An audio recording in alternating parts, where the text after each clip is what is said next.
नाम जप करते हुए पूर्व में जो पाप किए पुनः ना होने पावे, तो मैं तुम्हें वचन देता हूं कि तुम्हारे सारे पाप मेरे प्रभु क्षमा कर देंगे। तुम्हें कोई भी पाप का दंड नहीं भोगना पड़ेगा। जितनी श्वासें अब बची हैं, जितना जीवन बचा है, अब ज्ञान पूर्वक व्यतीत कीजिए। कोई पाप कर्म जो पीछे हुए पुनः मत कीजिए और नाम जप कीजिए। सारे पाप आपके प्रभु क्षमा कर देंगे। गीता जी, सर्वधर्मान परित्यज्य मामेकम शरणम ब्रज अहम त्वाम सर्व पापेभ्यो मोक्षयिष्यामि मा शुचा। श्री भगवान के वचन है। जो आंतरिक काम क्रोधादि रोग हैं, इनको नष्ट करने के लिए 5 औषधियां हैं। जैसे पेट खराब हो जाए तो पंचसकार चूर्ण की आवश्यकता होती है, ऐसे ही हमारा विचार खराब हो गया है, दिमाग खराब हो गया है। सत्य वस्तु को भूलकर असत में रमण करना पागलों का कार्य है। वो सत्य मार्ग के पथिकों को पागल समझते हैं और सत्य मार्ग के पथिक उनको समझ रहे हैं कि इतना कीमती जीवन तुम व्यर्थ में नष्ट कर रहे हो। और वो समझ रहे हैं मानव जीवन को एक कैसे बर्बाद कर रहे हैं, ना कोई भोग भोग रहे हैं, ना कोई धन संचय कर रहे हैं, इनका जीवन ही बर्बाद हो रहा है। वो नहीं समझ पाते। ये 5 हैं जो तुम्हारे आंतरिक भवरोग को नष्ट कर देंगे। पाप जो हो रहा है उस पाप की प्रवृत्ति का नाश कर देंगे। 5। पहला, सत्संग। सत्संग, अगर भगवान की कृपा हुई है तभी सत्संग प्राप्त होता है। प्रथम भगति संतन कर संगा, दूसरी रति मम कथा प्रसंगा। सबसे पहली कृपा भगवान की होती है कि सत्संग प्राप्त होता है। अहो भाग्य रोज सत्संग प्राप्त हो। अहो भाग्य। जिस दिन होता कि आज पूज्य श्री मथुरादास जी कथा करने नहीं आएंगे, उनका स्वास्थ्य खराब है, या आज उनकी निर्जला एकादशी है, उस दिन ऐसा लगता है जैसे वज्रपात हो गया हो कि आज महापुरुषों के चरित्र सुनने को नहीं मिलेंगे। जो महापुरुषों से सत्संग प्राप्त, वो फिर और जैसे रबड़ी पाने के बाद गुड़ का सीरा चाटने की इच्छा नहीं होगी। यद्यपि वो भी मीठा होता है, वो भी पवित्र गन्ने के रस से बनता है, पर नहीं, जो रसमलाई पा चुके हैं ना, उनको फिर गुड़ का स्वाद नहीं आएगा।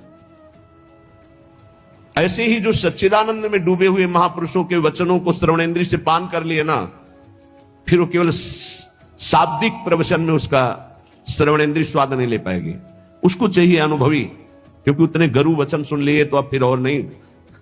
अगर भगवत प्राप्त महापुरुष का सत्संग सुन लिया तो इन कानों की इतनी गरु स्थिति हो जाएगी कि वो हल्का शब्द सुन ही नहीं सकते। वो खुद अपने आप उनको लेकर बंद करो यार।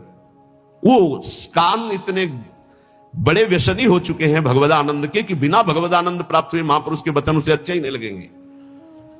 जब द्रवै दीन दयालु राग हो तो साधु संगति पाइए। पहला है आंतरिक रोगों के नाश करने का उपाय सत्संग। जिसे सत्संग मिल गया तो बड़ी भारी विजय प्राप्त करने का अवसर मिल गया। रोज सत्संग में असत विकारों के प्रति हे भाव और भगवान की प्राप्ति के लिए उत्साह पैदा होता है, रोज जो सत्संग सुनते हैं। दूसरा, पहला सत्संग, दूसरा स्वाध्याय। जो हमारे आचार्य की वाणी है, जो गुरुदेव ने आदेश किया, जिन ग्रंथों का स्वाध्याय करने के लिए उन्हीं ग्रंथों का स्वाध्याय करना चाहिए। स्वाध्याय का मतलब नहीं कि कुछ भी स्वाध्याय करो, नहीं, गुरुदेव के अनुसार शास्त्र स्वाध्याय करना चाहिए, जो गुरुदेव आदेश कर रहे हैं। जो आचार्य वाणी है, जो हमारी उपासना में हमको पुष्ट कर सकते हैं, वही स्वाध्याय करना चाहिए। तीसरा है आहार, स्वल्पाहार। सत्संग, स्वाध्याय, स्वल्पाहार। आहार का बहुत बड़ा रोल है जीवन के उत्थान में। भगवान शंकराचार्य जी ने भी साधन पंचक लिखा है, उसके एक एक शब्द का आगे श्लोक तो बहुत बड़े। वेदो नित्यम अधीयताम, संगा सत्सु विधीयताम, महावाक्यार्थस्य विचारिताम, क्षुद्र व्याधि चिकित्सताम, एकांते सुखमास्यताम। 5 बातें, इन्हीं का विस्तार वर्णन किया है। वेदो नित्यम अधीयताम, नित्य शास्त्रों का स्वाध्याय होना चाहिए। संगा सत्सु विधीयताम, भगवत प्राप्त महापुरुषों का संग होना चाहिए। महावाक्यार्थस्य विचारताम, उनके द्वारा जो बोले गए वचन हैं उनको विचार करके चिंतन के द्वारा अपनी स्थिति बनानी चाहिए। फिर चौथा आपने आप कहा, जो इसमें तीसरे में स्वल्पाहार है, उसमें कहा क्षुद्र व्याधि चिकित्सताम, क्षुधा रूपी व्याधि की चिकित्सा करे। भिक्षान्नम औषधम, जैसे व्याधि की औषधि के द्वारा, तो क्षुधा रूपी व्याधि की भिक्षान्न के द्वारा विरक्त और धर्म के द्वारा कमाए हुए अन्न से ग्रस्त, वो भी स्वल्पाहारम, भूख से कम। बहुत बड़ा इसमें योग है, आप अच्छे से समझ लीजिए। आप समझते हैं अधिक पाने से आप बलवान होंगे, बिल्कुल भूल है आपकी, ये भूल बहुत बड़ी है। अल्पाहार करने से जीवनी शक्ति बहुत प्रबल होती है। जितना आप भजन में उन्मत्त होने वाले महापुरुषों को देखेंगे वो अल्पाहार करने वाले होंगे। अधिक आहार करने में प्रमाद स्थिति बढ़ती, तमोगुण बढ़ता है। ये रहस्य जान लीजिए। अल्पाहार करोगे आप में बहुत तेज बना रहेगा, आप में जीवनी शक्ति। जो अधिक पा लेते पूरी शक्ति पचाने में लगती, तो भजन आदि में नहीं, प्रमाद स्थिति रहती है। चौथा जो उसमें लिखा एकांते सुख मास्यताम, इसमें लिखा है रात्रि के चौथे प्रहर में भागवती क्रियाओं का अनुष्ठान करना चाहिए। ध्यान है, नाम जप है, तो अपने यहां तो ऐसी बढ़िया दिनचर्या है कि आपको अनुष्ठान करने की जरूरत नहीं, सम्मिलित होने की जरूरत है। जो प्रातःकालीन बेला पर जग करके भागवती का अनुष्ठान करता है वो आंतरिक विकारों पर विजय प्राप्त कर लेता है। स्वप्न दोष 4 बजे सोने वाले को ही बहुत जोर के होते हैं। जो प्रातः 3 बजे से जग जाते हैं, 10 बजे के बाद सोते हैं, स्वप्न दोष होने की संभावना ही नहीं रहती। यदि वो सावधान है तो गलत क्रिया करते हैं, गलत भोजन करते हैं, तो उनकी बात अलग है। नहीं, समय ही नहीं है। प्रायः 3, 4, 5, 6 इसमें स्वप्न दोष होता है प्रातःकालीन बेला पर। और जो गंदे आचरण करते हैं उनकी तो कोई चर्चा ही नहीं है। 5वां, जो कुछ साधन भजन करे एकांत चिंतन आंतरिक, उसका चिंतन पूर्वक करे, एकाग्रता पूर्वक करे, सारी शक्ति लगा करके, बटोर करके। नाम जप करे तो नाम में, मंत्र जप कर रहे तो मंत्र में, सत्संग सुन रहे तो सत्संग के वाक्यों में। ये 5 हैं जिनके द्वारा हम आंतरिक विकारों पर विजय प्राप्त कर लेते हैं। पहला सत्संग, दूसरा स्वाध्याय, तीसरा अल्पाहार, चौथा प्रातःकालीन बेला पर उठकर भागवती का अनुष्ठान, 5वां जो कुछ भी करे एकाग्रता पूर्वक सारी शक्ति लगाकर उसी में। जो अपने ऊपर हर समय ईश्वर की, आराध्य देव की कृपा का अनुभव करता रहता है, ये बहुत बड़ी बात है। हर परिस्थिति में बड़ी कृपा, श्री जी की बड़ी कृपा, श्री जी की बड़ी कृपा। एक हमने संत भगवान को देखा, वो बल्ब ऐसे लगा रहे थे तो चूक हो गई, तो वही किसी कनेक्शन में कहीं छू गए, मारा ऐसा झटका तो सीढ़ी गिरी, सीढ़ी से सीढ़ियों पे आकर के गिरे, उससे नीचे चबूतरे के नीचे आके गिरे, काफी चोट लग गई थी। तो दौड़ करके उनको उठाया तो उनका बड़ी कृपा, निपट गए, बड़ी कृपा, निपटा दिया प्रभु ने। बड़ी बात थोड़ी में निपटा दिया, बड़ी कृपा। वो मुस्कुरा रहे थे और कई जगह चोट दिखाई दे रही थी। ये संत हृदय, बड़ी कृपा, निपट गए। बड़े अपराध को छोटे में काट दिया, निपट गए, बड़ी कृपा। जब अपने दास के ऊपर प्रभु कृपा करते हैं तो उसके हृदय में सद्गुणों का खजाना खोल देते हैं, जो हर समय अनुभव करता रहता मेरे ऊपर बड़ी कृपा है। फिर उसको अपने आप में मिलाकर एक कर देते हैं, चाहे भक्ति में हो चाहे ज्ञान में। बचता एक ही है, 2 जब तक बचे तब तक विचार अभी ऊंचाई पर नहीं पहुंचे। ब्रह्म नहीं, माया नहीं, नहीं जीव नहीं काल, अपनी ही सुध ना रही, एक रहे हो नंदलाल। ना का हो सो बोली बो, ना कोई व्यवहार, अपनी कुंवर किशोरी को जियत निहार निहार। एक तो लालजू प्रियाजू एक हैं, इनको 2 न देखा जाए। जो हर समय अपने इष्ट की कृपा का अनुभव करता रहता है तो इष्ट उसके हृदय में गुणों का खजाना खोल देता है और उसको अपने में मिला लेता है, एकता कर लेता है, अर्थात इष्टमय हो जाता है। तस्मित् तज्जने भेदा भावात्। अब उसकी दृष्टि बड़ी महिमामय, गौरवमय हो जाती, जिधर दृष्टि जाती उधर परमात्मा तत्व का दर्शन करता है। ऐसी स्थिति सच्चिदानंद रस में भरपूर होती है, ना अहंता होती ना ममता होती है। पर यह होता उन्हीं के ऊपर है। एक होते हैं जो केवल जीभ से नाम जप करते हो, जीभ से गुणानुवाद करते हैं, अंतःकरण विषय चिंतन करता रहता है। ध्यान देना, बहुत उत्तम बात वर्णन हो रही।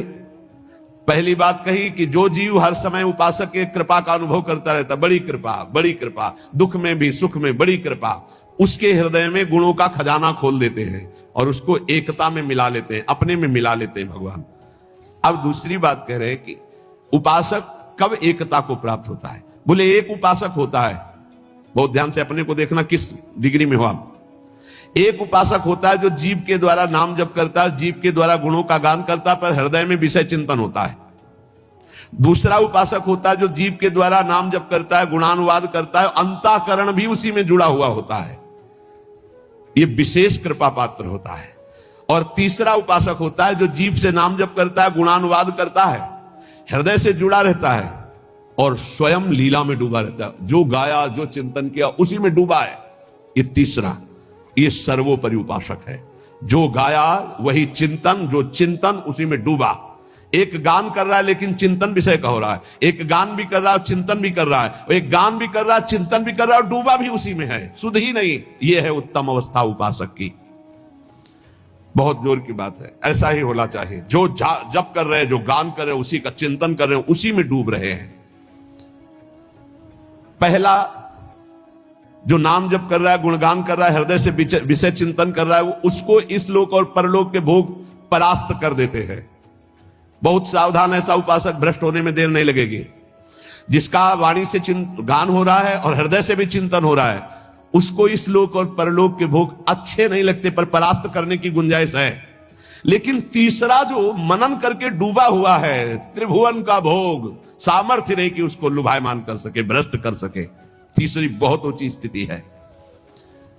जो गृहस्थी में रह करके अपने परिवार से हंसता है, बोलता है, व्यवहार करता है, खाता पीता, चलता उठता बैठता है, पर ऐसे जैसे विदेश में आए हुए मेहमान। गृहस्थी में कैसे भगवत प्राप्त? बोले जो अपने परिवार के साथ हंसता है, खाता पीता, बोलता, व्यवहार करता है, बढ़िया, सब वैसे ही, लेकिन वो ऐसे जैसे किसी मेहमान के यहां गया हो। उसको पता है रहना नहीं, देश बिराना है, ये भी छूटेंगे, शरीर भी छूटेगा, जाना है, मुझे प्रभु के पास जाना है। क्योंकि वो अपने परम प्रिय सखा प्रभु को हृदय में निरंतर चिंतन करते हुए ऊंची स्थिति को प्राप्त है कि मुझे भगवत प्राप्ति करनी है। ये सब केवल एक व्यवहार मात्र है। वो उस स्थिति में परिवार में रहता हुआ, संसार में रहता हुआ शायद ही कोई समझ पावे कि कितनी ऊंची कोटि का महात्मा है वो। गृहस्थ में रहते हुए, जो अपने परिवार में रहते हुए, प्रेम व्यवहार करते हुए, कमाते खाते हुए, हर समय भगवत स्मरण करते हुए ऐसे रहता है जैसे किसी मेहमान के यहाँ कि मुझे तो जाना है, नए घर मेरा, मकान मेरा, में नई वस्तु मेरी, नाथ सकल संपदा तुम्हारी, मैं सेवक समेत सुत नारी, मुझे तो आप चाहिए।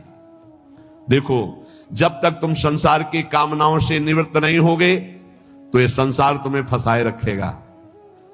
तुम्हारा सारा साधन भजन जो परलोक प्रदान करने वाला है, ये संसार नष्ट कर देगा। संसार की कामनाओं की जब तक निवृत्ति नहीं होती तब तक संसार फंसाए रखता है, और ये जितना साधन भजन बनता है सब खा जाता है संसार। तुम कहलाओगे भगत, लेकिन तुच्छ विषयों में अपने भजन को बेचने वाले भगत नहीं कहलाते। तुम जैसे तैसे अपने इंद्रिय और मन को बिखेर रखा है, इंद्रियां मन तुम्हारे भजन को नष्ट कर रही है। अत्यंत तुच्छ असत जड़ दुख रूप भोगों में वो मूर्ख अपने भजन को छीन कर देता है, भजन को बर्बाद कर देता है। इसलिए इस संसार की लौकिक वस्तुओं को जो तुम्हें प्राप्त है भगवद अर्पित करके प्रसाद रूप भोगो, और निर्मल परमानंद की प्राप्ति के लिए कोई इच्छा मत करो, अपने भजन को बचा के रखो। ये पदार्थ आदि तो भगवान अपने आप तुम्हारी व्यवस्था करेंगे, तुम भजन से भगवान की प्राप्ति की चाह करो।